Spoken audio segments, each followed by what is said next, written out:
재작년에 이제 경주에서 동아 마라톤 대회가 있었습니다. 항상 이제 경주에서 마라톤 대회를 한 번씩 합니다. 그게 이제 경주 동아 마라톤 대회였습니다. 근데 그때 아주 화제가 된 인물이 한 분이 있습니다. 그분이 이제 대구 출신 최윤호 씨라고 하는 분이 그 경주 마라톤 대회, 보통 마라톤 그 거리가 42.19km 정도 되는, 이제 빨리 완주하는 사람은 뭐 1시간 한 4, 50분, 뭐 보통은 2시간 정도 그렇게 이제 완주를 하게 됩니다. 그런데 이제 이 최영호 씨가 어떤 분이냐면은 정상적인 마라톤 선수가 아니었습니다. 일반인인데 그것도 trực 장암 말기 환자였습니다. 그래서 이제 달리다 보면은 이렇게 변이 나올 수 있는 그런 상황. 그것도 이제 전이가 되어갖고 뭐 대장부터 해서 이렇게 참 곧 이제 죽을 수밖에 없는 그런 막다른 상태에 처한 그런 분이었습니다. 그런데 이분이 이 마라톤 대회에 참가를 했는데요. 4시간 만에 40.19km 풀 코스를 완주를 했어요. 참 많은 사람들의 이 갈채를 받았다고 합니다. 감격함. 그 이후로 이제 놀랍게도 이분의 건강이 점차적으로 회복이 되는 또 그런 기적 같은 또 결과가 있었다고 합니다. 제가 이제 그 이야기를 들으면서 되게 이제 이 마라톤 이 경기에 있어서 정말 이 중요한 것은 거기에 참여하는 선수들의 마음 자세가 어떠하냐면은, 물론 1등 하면 좋죠. 1등 하면은 수천 명 달려가는 그곳에서 1등 하면 그만큼 큰 영광스러운 뭐 개인적인 영광이 없죠. 그러나 이제 이 마라톤 경기의 주된 목적은 완주하는 겁니다. 42.19km를 어쨌든 뭐 4시간을 달리든 2시간을 달리든 3시간을 달리든 어쨌든 그게 참여한 수천 명의 이 선수들의 이 자긍심은요, 내가 이 마라톤 대회에서 이 코스를, 풀 코스를 완주했다. 그 굉장한 거기 참여한 마라토너들이 이런 자긍심을 갖는다 그래요. 뭐 등수에 상관없이. 여러분 40.19km를 뭐 한 2시간 반 정도 달리는 게 보통 힘든 일 아니잖아요. 그야말로 생사를 참 각오하는 그런 결단이 없으면요, 그 마라톤 코스를 달려갈 수 없어요. 또 프로 선수들, 전문 선수들도 마라톤 그 코스를 완주할 때에 불과 한 30분, 40분 남겨놓고 막 죽을 고비를 넘긴다 그러잖아요. 다행히 그 코스가 뭐 평탄한 코스면은 괜찮지만 만약 그게 오르막길이고 막 험한 길이면요, 그야말로 사생결단하지 않으면은 그 마지막 코스를 넘어서서 마지막 그 결승 지점에 골이 날 수 없어요. 그렇기 때문에 이것은 뭐 1등, 2등 이게 문제가 아니고 그 코스를 완주했느냐 못했느냐, 모든 마라토너들은 그것을 굉장한 그 경기에 이 자긍심 내지는 자부심을 갖게 된다는 거죠. 여러분, 오늘 우리의 영적 삶에 있어서도 저는 그렇게 생각합니다. 우리가 뭐 신앙생활 잘한다는 말은 다른 게 아니에요. 하나님께서 우리에게 보여주시는 그 길을, 믿음의 길을, 신앙의 길을 끝까지 달려갈 수 있느냐. 달려가다가 중도에 포기하는 것이 아니고 끝까지 달려가서 그 믿음의 길을 완주할 수 있느냐. 직분을 감당하든 봉사를 하든 중생을 하든 무엇을 섬기든지 간에 여러분 끝까지 달려가야 돼요. 끝까지. 이게 중요한 겁니다. 주님은 딴 거 보시지 않습니다. 네가 1등으로 잘 달려가냐 그거 안 봅니다. 여러분. 꼴찌로 달려가냐 그것도 안 봅니다. 꼴찌로 달려가더라도 끝까지. 그래서 사도 바울이 디모데후서 4장 7절에서 내가 달려갈 길을 다 마치고 그 다음 중요합니다. 믿음을 지켰어야 해요. 달려갈 길 다 달려가지 못하는 사람은 결국은 믿음을 지키지 못했다는 거예요. 이것만큼 영적으로 비참한 상태가 아닐 수 없어요. 그러기 위해서 우리 성도들은 이 같은 영적인 마라톤에서 끝까지 믿음의 경주를 다하기 위해서는요, 먼저 중요한 것이 우리가 가야 할 길을 올바르게 찾아야 돼요. 내가 달려갈 길을 바로 찾아야 돼요. 여러분, 우리를 가치 있게 만들고 우리로 하여금 영적인 소명감을 갖고 거룩함을 갖고 자부심을 가지고 영적인 보람을 느끼기 위해서는요, 코스를 잘 잡아야 돼요. 코스를. 다시 말하면은 하나님이 야, 너 여기서 봉사해라, 섬겨라, 직분을 맡기면 여기 충성해야 돼요. 다른 코스에 가서 뭐 이렇게 왔다 갔다 하면 안 돼요. 하나님이 우리에게 정해주신 이 코스, 인동교회, 이 마라톤의 장소, 훈련장, 그죠? 여기에요, 여기에. 여기에서 우리가 바른 길을 찾아야 돼요. 그래서 평행도로 여기에서 우리가 뭔가를 추구하며 살아가야 돼요. 네. 이런 확신이 없으면요, 그 사람은 끝까지 영적인 마라톤에서 완주할 수 없어요. 네. 결코 하나님이 기뻐하시는 믿음의 삶을 살 수가 없어요. 그래서 그 길을 찾았으면은 그때부터는 최선을 다해야 됩니다. 최선을 다해야 됩니다. 끝까지. 물론 달려가다가 때로는 힘들고 어렵고 고통스럽고 막 흔들릴 때도 없지 않아 있어요. 그렇다고 해서 여러분 우리의 그 가는 길에 벗어나면 안 돼요.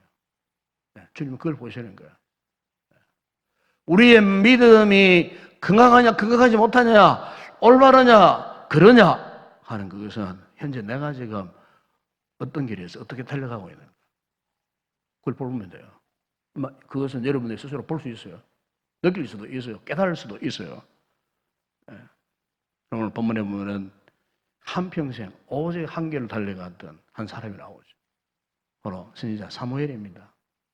그 부모가 그 어린 아이 때부터 서운하고 낳은 아들 어릴 때부터 주의 성소에 맡겨져 가고 그 제사장의 수하에서 훈련받고 한평생 그러다가 그가 사사로 선지자로 부름받았어요.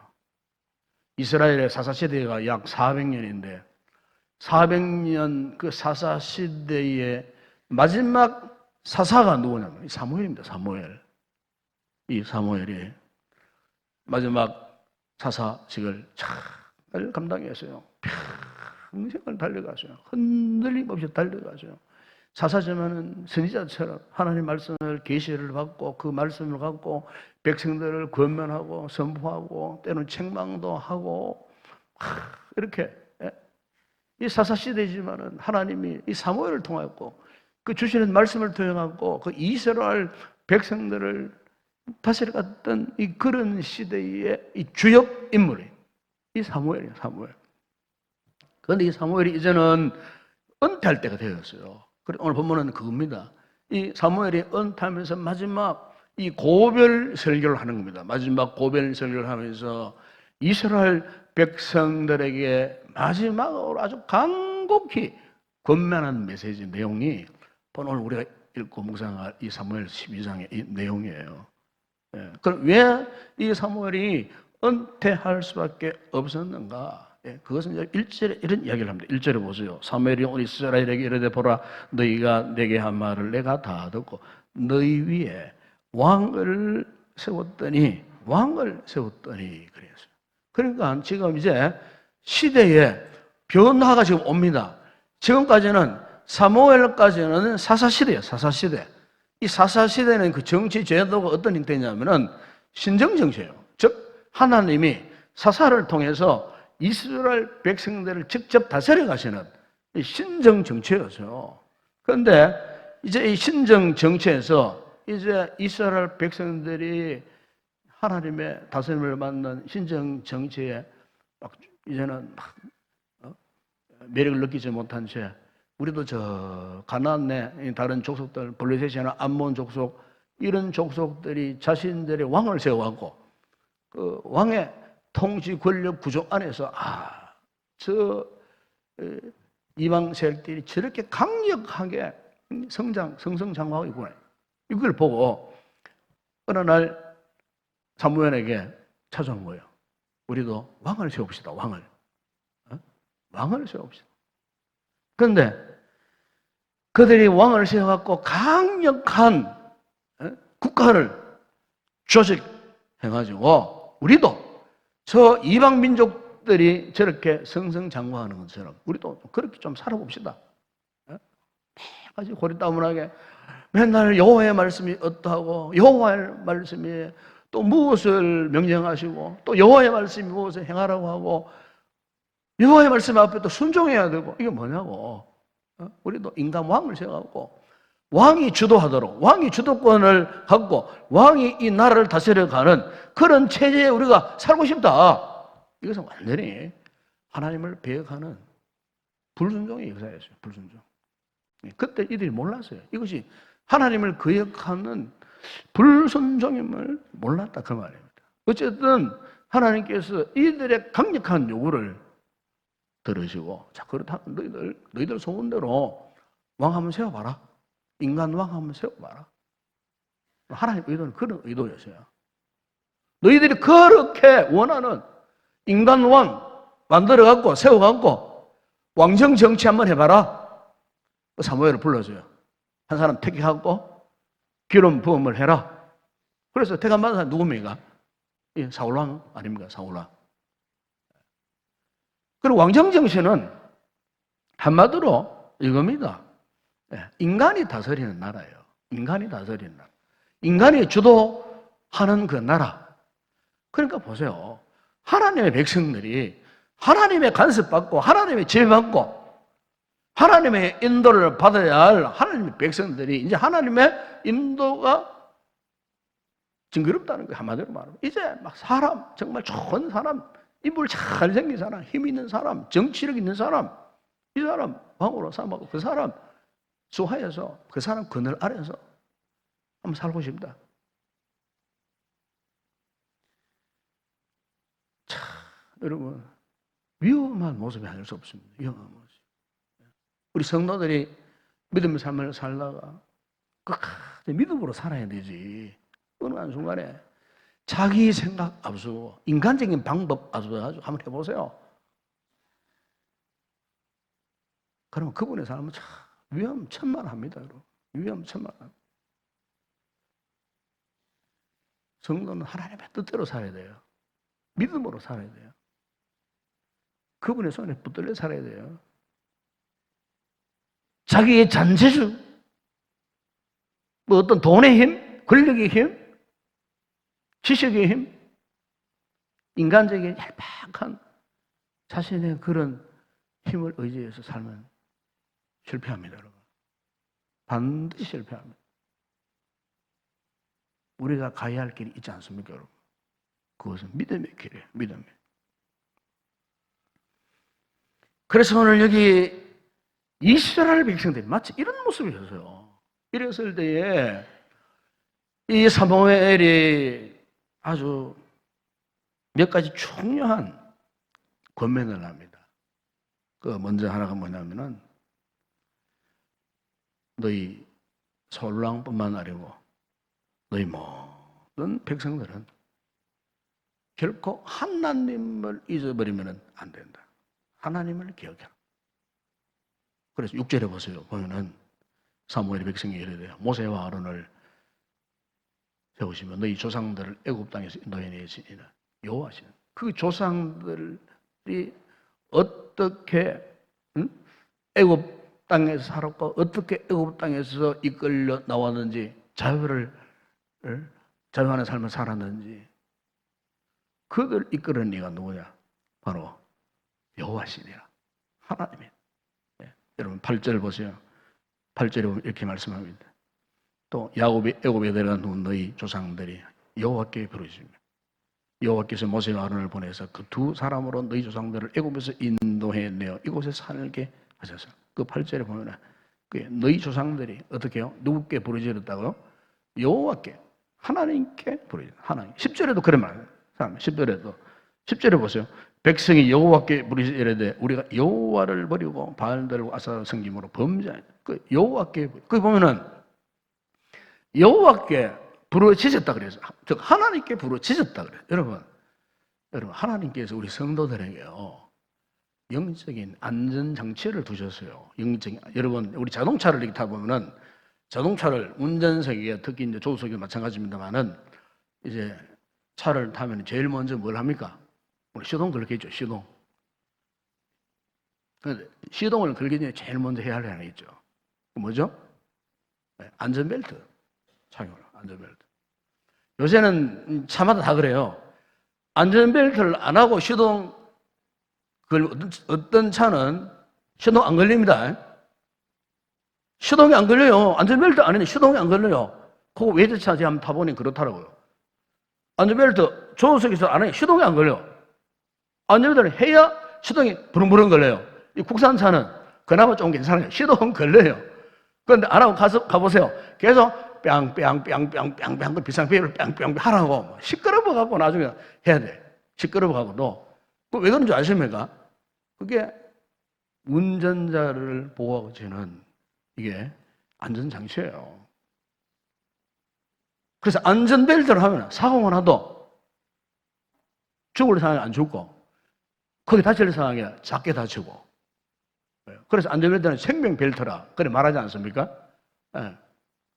그래서 하물며 자동차 안에도 이런 안전장치가 있듯이 여러분 우리 성도들의 믿음의 삶 가운데 하나님께서 다 이런 안전장치를 다 두신 거예요. 네? 그래서 여러분 믿음의 삶을 살다가 어떤 문제가 이렇게 덜컥 생기잖아요. 힘들고 어렵고 고통스러운 문제 이런 문제가 당면했을 때에 우리가 하나님 은혜가 살아있는 성도는 어떻습니까? 내가 주님을 찾아야지. 주님께 기도해야지.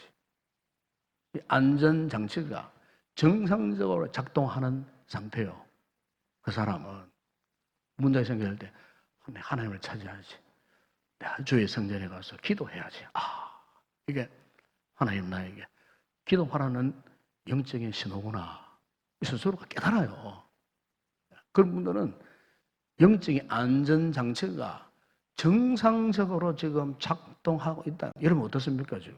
여러분 상태가 어떻습니까? 영적인 안전장치가 하나님께 주신 안전장치가 정상적으로 작동하고 있습니까? 오늘 보면 성경에 보면은 이 이스라엘 백성들이 어떻게 해요? 여호와께 어떻게 해요? 부르짖었다고요. 여호와께 부르짖었어요. 여호와께. 네? 하나님께 부르짖었어요. 부르짖고 기도했어요. 그나마 이스라엘 백성들이 참 불순종만 하는 것 같은데도 때로는요 그런 위기 상황 속에서 그때는 곳곳에 성경 보세요. 이스라엘 백성들이 곳곳에서 애굽에 430년 동안 노예 생활했을 때도 하나님께 부르짖었어요. 부르짖고 기도했어요. 예? 그러니까 하나님의 택한 백성들에게는 자연스럽게 그 같은 영적인 안전장치가 작동을 하게 되어 있다. 그 말입니다. 그래서 여러분 거기 14절에야 15절의 말씀을 보게 되면은 그 같은 영적 사인이 어떤 게 있느냐면 보세요. 너희가 만일 여호와를 경외하여 그를 섬기며 그의 목소리를 듣고 그의 여호와의 명령을 거역하지 아니하며 너희와 너희를 다스리는 왕이 너희의 하나님 여호와를 따르면 좋겠지만은 그래. 따르면 좋겠지만은 순종하는 것만큼 좋은 거 없어요. 순종하셔야 돼요. 정말 순종이 중요한 거예요. 우리의 믿음의 진정한 가치는 순종하는 거예요. 거역하면 안 돼요. 교회 안에서 조금 어떤 문제가 있을 때 자꾸 너무 앞서서 막 이렇게 자기 생각에 고집 피우면 안 돼요. 하나님의 뜻이 무엇인가? 그럼 거기에 그 누구도 두 손 들고 아멘 순종하겠습니다. 여러분 그렇잖아요. 물이 막 흘러갈 때 보세요. 저는 그렇게 생각해요. 홍수 나가지고 물이 막 흘러갑니다. 물이 막 흘러가는데 물이 앞에 뭔가 장애를 막혀서 그럼 물이 좌우로도 흘러가 버리고 우로도 흘러가 좌우 다 막혀요. 그럼 물이 어떻게 합니까? 물이 그냥 다 그걸 넘고 다 넘어가고 흘러가잖아요. 물의 특징이에요. 장애물이 있다고 장애물을 막 부서뜨리고 파괴해버리고 그건 물의 특징이 아니에요. 앞에 막히면 좌우로 흘러가고 좌가 막히면 우로 흘러가고 앞뒤 전후좌우 다 막혔어. 답이 없는 것 같아. 그러면은 그냥 흘러서 넘쳐서 그냥 넘어가면 돼요. 여러분 오늘 우리가 하나님 앞에 순종하는 삶의 모습이라는 이런 모습을 말하는 겁니다. 여러분 거역하고 불순종하면 안 돼요. 그래서 오늘 하나님께서 이 사무엘을 통하여 이가 참 고약한 그 어떤 기질을 갖고 있는 그 이스라엘 이 백성들에게 강력하게 지금 도전하고 경고하고 권면하는 말씀이 15절에 이런 말씀이 있어요. 잘 보세요. 15절에 너희가 만일 여호와의 목소리를 듣지 아니하고 여호와의 명령을 거역하면 여호와의 손이 너희의 조상들을 치신 것 같이 너희를 치실 것이라고 그래요. 자, 이것은 여러분 어떻게 보면 굉장히 무서운 말씀이기도 합니다. 네. 그것까지 거역하고 순종하지 아니하면은 즉 하나님의 영적인 흘러가는 대세를 거스르고 너희가 거역하면은 하나님이 어떻게 해요? 치실 거야. 치실 거야. 이것은 신약적으로 좋게 해석하면은 징계입니다. 징계. 징계하신다. 히브리서 12장 6절에 보면은 주께서 그 사랑하시는 자를 징계하시고 그가 받으시는 아들마다 어떻게 한다 그랬죠? 채찍질 하시느니라. 너희는 사생자가 아니요 친아들이기 때문이라 그랬어요. 친아들입니다. 이스라엘 백성들도 하나님의 택하신 성별한 거룩한 백성들이잖아요. 그러니까 이 백성들이 하나님의 뜻을 거역하고 불응하면 그들을 버리고 포기하신 하나님이 아니고 어쨌든 다시 본래의 길로 들어설 수 있도록 본래의 길로 갈 수 있도록 어떻게 해요? 치시는 거예요. 채찍질 하시는 거예요.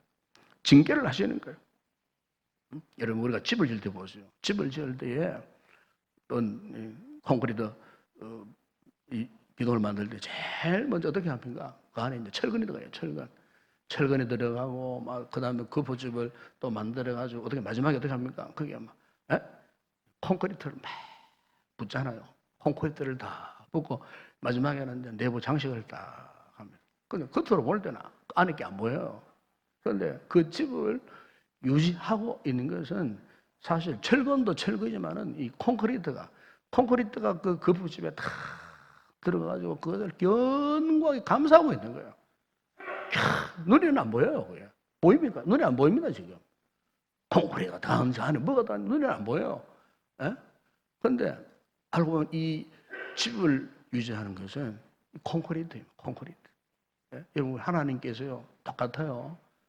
우리 하나님께서 우리 성도들이 힘들고 어려울 때 하나님이 살아계신 안 살아계신 때로는 하나님 존재하심에 대해서 우리가 막 의심이 막 일어나고 내가 어떤 이런 실패해 보면서 그야말로 절망감이 막 몰려와가지고 뭐 하나님을 생각하지도 못하게 만들고 의지롭게 만들고 혼란스럽게 만들고 내 믿음 생활이 완전 무의로 돌아가는 것처럼 그야말로 모든 것이 허사로 돌아가는 것처럼 앞이 캄캄한 그런 상황이라 할지라도 여러분 우리는 믿어야 됩니다. 그런 상황 가운데서도 하나님과 우리의 관계는 변함이 없다는 사실입니다. 믿음의 관계, 하나님과 나와의 신앙의 관계는 결코 변함이 없다. 결국 문제는 뭡니까? 그런 상황에 와도 끝까지 버텨내야 한다. 끝까지 우리가 가야 할 그 길을 가야 한다는 겁니다. 가야. 이제 왕정제도에 돌입할 이스라엘 백성들에게 사무엘이 이렇게 간곡하게 지금 부탁하고 또 부탁하고 있는 것이 바로 이거예요. 하나님을 떠나지 마라. 하나님을 끝까지 붙들고 그분을 경외하라. 그래서 여러분 24절, 25절에 이런 말씀 하지 않습니까? 너희는 여호와께서 너희를 위하여 행하신 큰 일을 생각하여 오직 그를 어떻게 해요? 경외하며 너희의 마음을 다하여 진실히 섬겨라. 만일 너희가 여전히 악을 행하면 너희와 너희 왕이 다 멸망하리라 그랬어요. 다른 길로 가면 멸망한다는 겁니다. 여러분, 우리가 믿음 생활을 하다 보게 되면 항상 두 가지 상황 속에서 참 흔들립니다. 하나는 뭐냐? 세상 원리로 살 것인가? 하나님의 방식으로 살 것인가? 이 두 문제 때문에 갈등을 합니다. 세상 원리로 살. 여러분, 이 세상 원리는 그 근본이 이겁니다. 사람의 욕망을 부추기는 게 세상 원리예요. 사람의 욕망을, 사람 욕망을 욕망의 노예가 되게 만들어요. 그러면 분별하게 상실해버려요. 그럼 그 사람은 뭐 세상적인 것으로 무엇을 하려고 겁도 없이 달려들어요. 겁도 없이. 성도가 그렇게 된다면 정말 위험한 상황이에요. 절대 여러분들은 세상 원리로 살아가면 안 돼요. 자신의 욕망, 욕구, 거기에 몰입해가지고 그것을 꼭 이루어야 되는데 하나님의 뜻은 상관없고 하나님의 계획하시면 상관없고 그 묻지도 않고 오직 자기의 야망, 야욕 이게 이제 인간의 욕망이거든요. 야망에 사로잡혀가고 막 야욕에 사로잡혀가고 인간적인 그 정욕,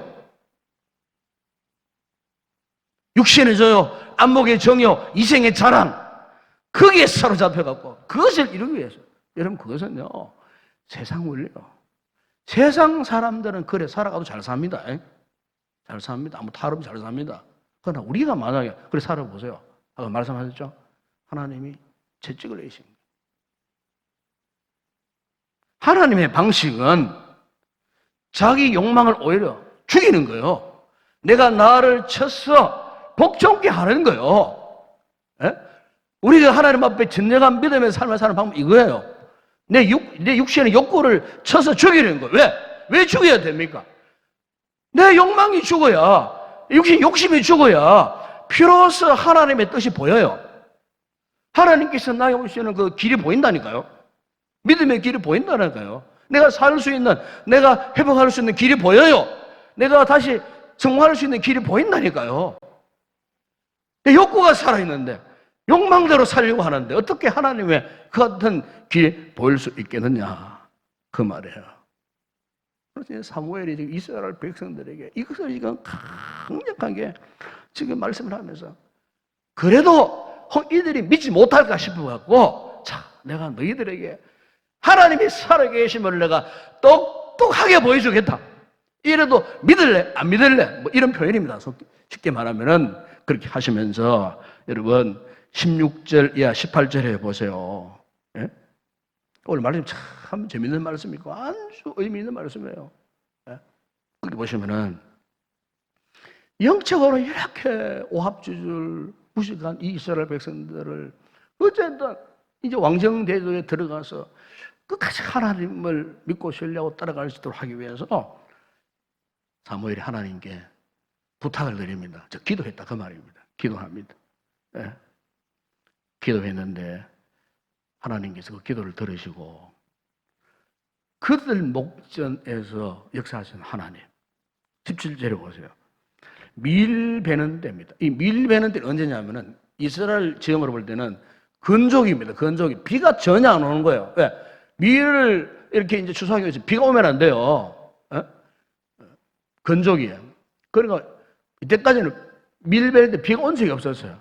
그런데 사무엘이 하나님 앞에 하나님의 존재하심을 이스라엘 백성들에게 나타내기 위해서 하나님, 비가 오지 않는 이 건조기, 밀배는 떼지만은 하나님의 살아계심을 보여달라고.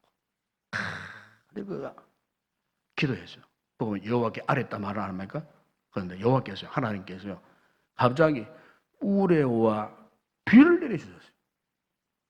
그들의 목전에서. 참, 얼마나 깜짝 놀랐겠습니까?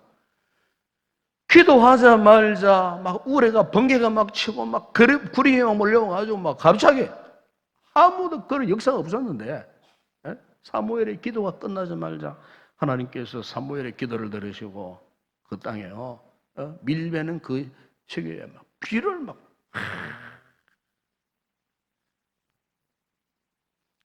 이스라엘 백성들이 깜짝 놀랐습니다. 과연 하나님이 살아계시는 거예요. 그러니까 그들이 그것을 보고 하나님의 존재하심, 하나님이 보고 계시고 하나님이 듣고 계시고 하나님이 우리 일곱일투족을 다 이렇게 인도해 주시는, 사실 성경에 보게 되면은 이런 역사가 잘 안 나타납니다. 너무 어린아이 수준이기 때문에. 그렇지 않습니까? 너무 어린아이 수준인데 하나님이 그런 수준 아니시잖아요. 하도 지금 이제 사사기 시대에 뭐 자기 마음대로 400년 동안 행하였기 때문에 이스라엘 백성 영적인 수준은 아주 어린아이 수준이에요. 그러니까 어린아이 수준에 맞춰가고 기도하니까 그냥 하나님이 우레를 동원하시고 비를 동원해가고 당신이 살아 계신다는 사실을 시청각적으로 보여주신 거예요.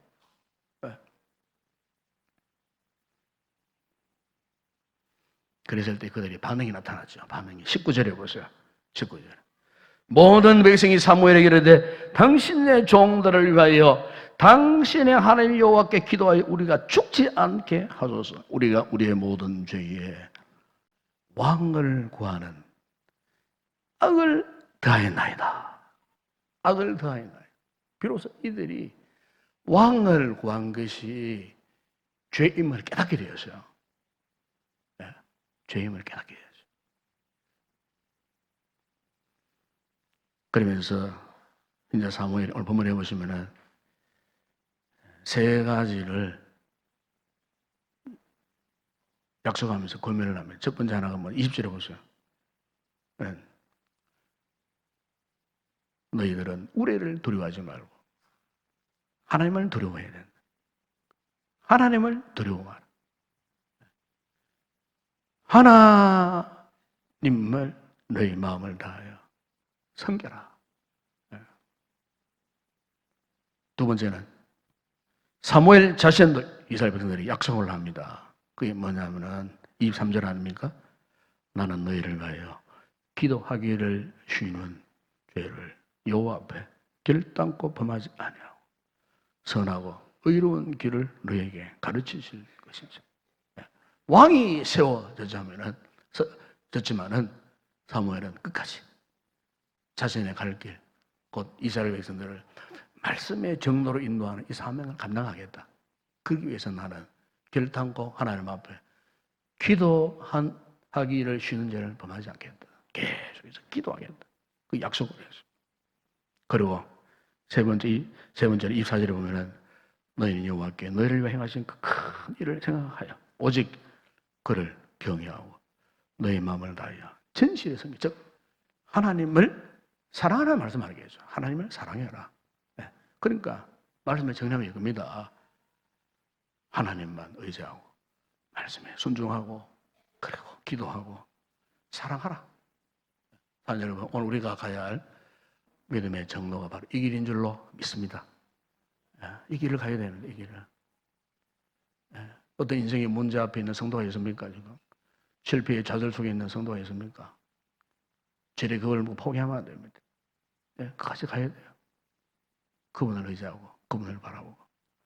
왜냐하면은 그렇게 되면은 빌보 43절의 사도 바울이 내게 능력 주시는 자 안에서 내가 뭐든지 할 수 있느니라. 아멘.